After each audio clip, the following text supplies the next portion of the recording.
বাংলাদেশের পররাষ্ট্রমন্ত্রী ডক্টর খলিলুর রহমান এখন বেশ নির্ভর। ওয়াশিংটন সফরটা তার ব্যাপকভাবে সফল হয়েছে। চায়না সফর ব্যর্থ হলে তিনি যখন ওয়াশিংটনে গেলেন এবং সেখানে যখন তিনি সাফল্যের ঢেকুর তুলছেন, ঠিক সেই মুহূর্তে সেই আমেরিকার প্রেসিডেন্ট চায়নায় গিয়ে আসলে কি করলেন? চায়না সফর কি তার সফল হলো নাকি ব্যর্থ হলো? আজকে এই দুটো বিষয় নিয়ে আলাপ করব। শেষ পর্যন্ত সাথে থাকবেন।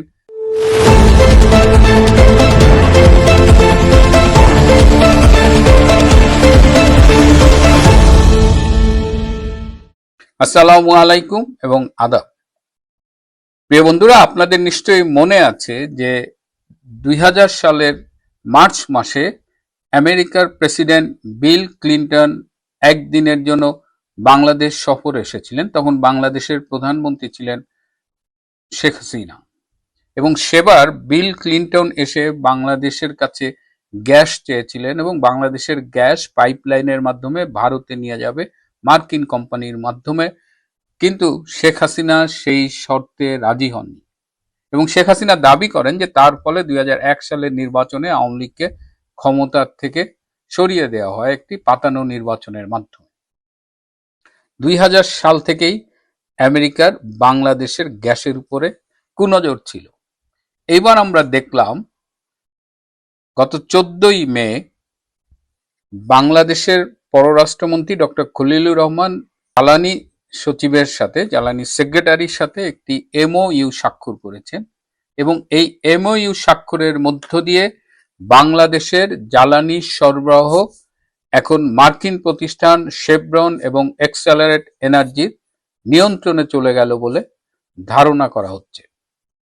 2026 সালের 12 এবং 13ই মে বাংলাদেশে নিযুক্ত মার্কিন রাষ্ট্রদূত ব্রেন্ট ক্রিস্টেনসন, শেভরনের প্রেসিডেন্ট জাভিয়ের লা রোসা এবং এক্সেলারেট এনার্জির প্রেসিডেন্ট ও চিফ এক্সিকিউটিভ অফিসার স্টিভেন কোবোসের সঙ্গে বৈঠক করেছেন এবং 14ই মে ওয়াশিংটন ডিসিতে মার্কিন জ্বালানি দপ্তরে বাংলাদেশের পররাষ্ট্রমন্ত্রী খলিলুর রহমান এবং যুক্তরাষ্ট্রের জ্বালানি সচিব ক্রিস রাইটের সঙ্গে strategic energy cooperation memorandum of understanding স্বাক্ষর করে এবং ধারণা করা হচ্ছে যে এই সমঝোতা স্মারক স্বাক্ষরের মধ্য দিয়ে বঙ্গোপসাগরে বাংলাদেশের সামুদ্রিক সীমার উপরে নিয়ন্ত্রণ প্রতিষ্ঠার একটি কৌশলগত পদক্ষেপ হতে পারে।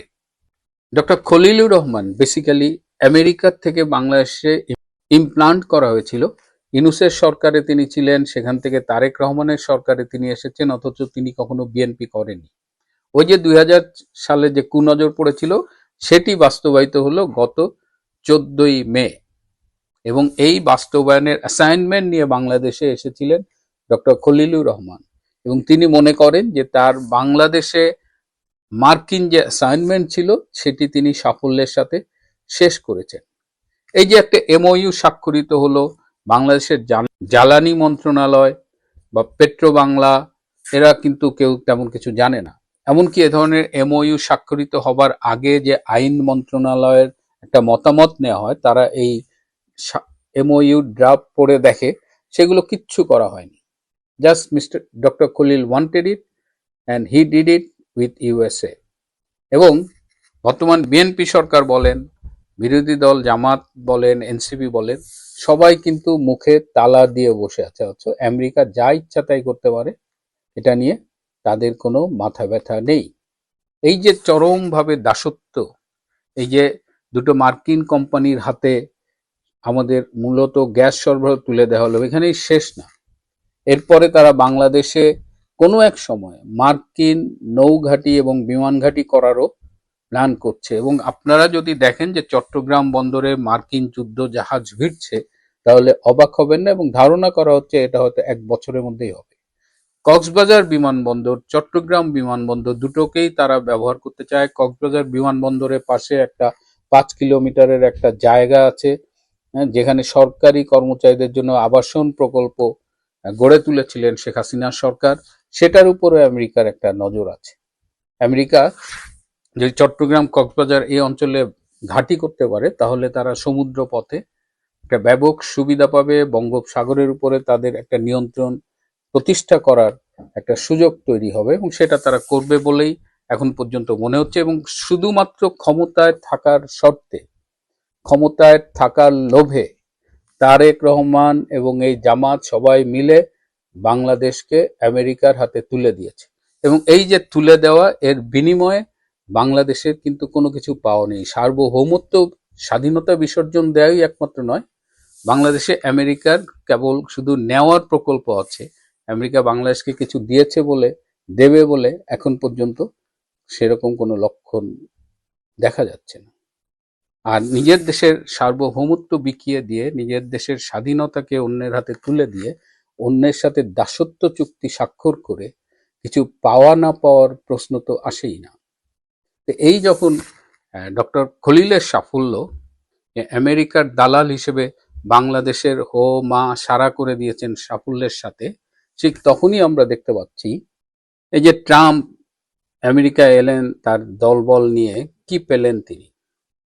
বরং একটু ইতিহাসের দিকে ফিরে যায়। গ্রেট হলে যখন চীনের প্রেসিডেন্ট এবং আমেরিকার প্রেসিডেন্টের মিটিং হচ্ছিল, তখন চীনের প্রেসিডেন্ট শি জিনপিং ডোনাল্ড ট্রাম্পকে উদ্দেশ্য করে বলেছিলেন যে তারা থুসিডিসিস ট্রাপ এড়াতে চায়। থুসিডিসিস ট্রাপটা আসলে কি?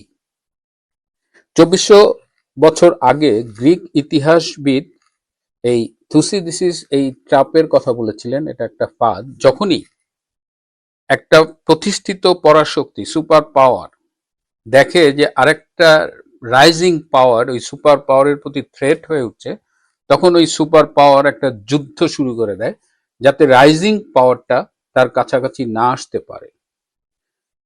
গ্রিক ইতিহাস দেখলে জানা যায় যে গ্রিক নগরী এথেন্স যখন উঠে আসছিল, উত্থানের মুখের একটি শক্তি, তখন প্রতিষ্ঠিত নগরী পরাশক্তি যেটা স্পার্টা, তারা চেয়েছিল এথেন্সের উত্থান রহিত করতে। সুতরাং এথেন্স এবং স্পার্টার মধ্যে একটি যুদ্ধ হয়েছিল এবং সেই যুদ্ধে স্পার্টা জয়লাভ করেছিল। এথেন্সকে তারা হারিয়েছিল ঠিকই, কিন্তু আগামী কয়েক বছরের মধ্যে দেখা গেল স্পার্টা তার ক্ষমতা হারিয়েছে। এ কথা কেন চীনের প্রেসিডেন্ট ডোনাল্ড ট্রাম্পের সামনে বললেন? চীনের প্রেসিডেন্ট এর আগে 2015 সালে হেনরি কিসিঞ্জারের সামনেও বলেছিলেন। হেনরি কিসিঞ্জার হলো এক সময় মার্কিন পররাষ্ট্রমন্ত্রী ছিলেন। তো এই হেনরি কিসিঞ্জারের সামনে বা ডোনাল্ড ট্রাম্পের সামনে যে থুসিডিসিস ট্রাপ, যেটাকে পরবর্তীতে হার্ভার্ড ইউনিভার্সিটির প্রফেসর গ্রাহাম এলিসন এটাকে আরো ফ্লারিশ করেছেন। তো এইটা বর্তমান প্রেক্ষিতে এভাবেই বলা যায় যে America super power, China rising power. So China আশঙ্কা করছে যে তারা, আমেরিকা নিশ্চয়ই চায়নার সাথে যুদ্ধে জড়াতে পারে, যেহেতু ইতিহাস বলে যে 16 বার এরকম পরিস্থিতির সৃষ্টি হয়েছিল এবং তার মধ্যে 12 বারই পরাশক্তি এবং রাইজিং পাওয়ারের মধ্যে যুদ্ধ বেঁধেছিল। তো চায়না এই যুদ্ধটা এড়াতে চায়। চায়না চায় যে আমেরিকা তাদের ইকুয়ালি ট্রিট করুক, যেন যুদ্ধে না যায়। আমেরিকা যেন চায়নাকে প্রতিরোধ করার বা কন্টেইন করার চেষ্টা না করে।